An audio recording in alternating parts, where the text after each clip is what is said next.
Despite mounting criticism from rival players, former coaches and media critics, the Fremantle star says he only gives as good as he gets. Now, I spoke with him earlier today and asked him about how life's been since the controversial Cats clash. There's been a fair bit of press about myself, not much of it good, but the only opinions I really care about is captain, coach and my teammates, so yeah, what people are saying doesn't faze me that much. You say that, but it's been pretty damning on the East Coast, supportive here in Perth. There's been the odd criticism. Does it worry you? Do you worry about what's written about you, what's said about you, what you hear?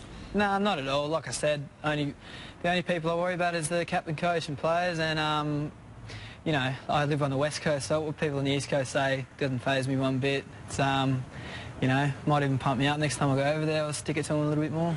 So you're not concerned? You're not going to change your ways? I mean, your coach even said today that milking for frees is probably not ideal. Yep. Would you change the way you go about things? Have you been counselled about your way you go about things? No, I had a chat to Ross out on the Oval the other day, and he said the AFL are cracking down on staging, which is, you know, not something I think I do a lot, but if that ever came into it, I would obviously tone that down. But apart from that, nothing else is going to change. I go about my footy the way I go about it, and nothing that people say is going to change that.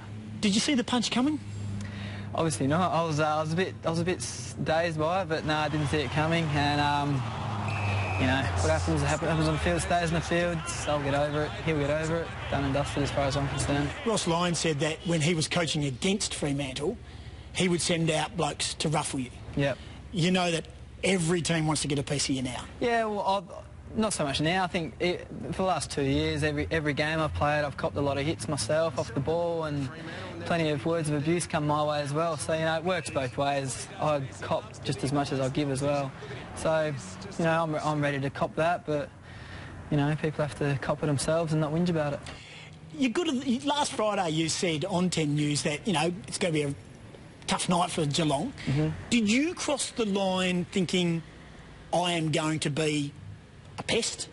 No, I'll cross the line to win footy, and whatever I have to do to win a game of footy is what I have to do. And, you know, I suppose you could call it white line fever. When I get over the line, something just snaps my head, and I just want to go as hard and as fast and as, you know, I don't know how you'd explain it, but just do it as best I can. You shook Stephen Johnson's hand at the end of the game. He said something, and then you sort of nudged him back. Mm-hmm. Can you share with what he said? No, I won't share what he said. It's the same thing. What's said on the field stays in the field. And, yeah, it was a bit cheeky, but, you know, I say a few cheeky things too. What do you want people to think of Hayden Ballantyne? What do you want to be known as when you cross the line to play footy? Just someone that tries as hard as they can. Great intent, great effort, and I think if I'm remembered like that, I'll be pretty happy.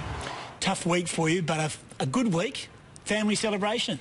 Yeah, it's Dad's 50th today, so we're taking him out for dinner. Happy birthday, Dad. And, yeah, big 5-0. Happy birthday to the old boy. Good stuff here. Happy birthday to Graham Ballantyne. So Ballantyne's not taking a backward step, and his coach is also confident this week's drama won't affect the diminutive Docker when he returns in 2 weeks' time.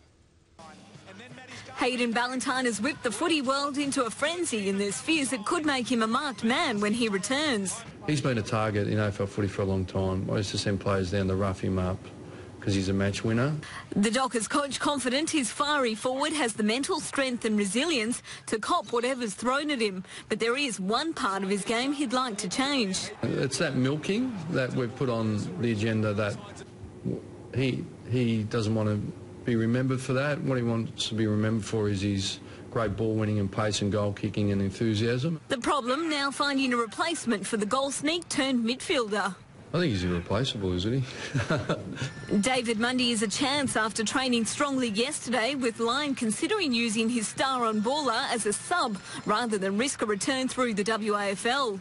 I think he is too good with respect to the waffle. A bit difficult decision. So, you know, I think the teammates would love him going down the race and would like to see him in there, but we just don't want David Mundy to name. We want, you know, the full kit that goes with him. The Dockers priming themselves for a contested clash against Sydney, and they'll be hoping to use the inside knowledge of former Swan stoppage coach Mark Stone to their advantage. He's historically, for the last, you know, decade, they've played Bloods footy. They come out, they've got a strong culture of performance, and we're under no illusions that that's what we're going to be walking into. Katie Price, 10 News. Melbourne coach Mark Neeld has vowed to move on from a month of off-field drama and focus on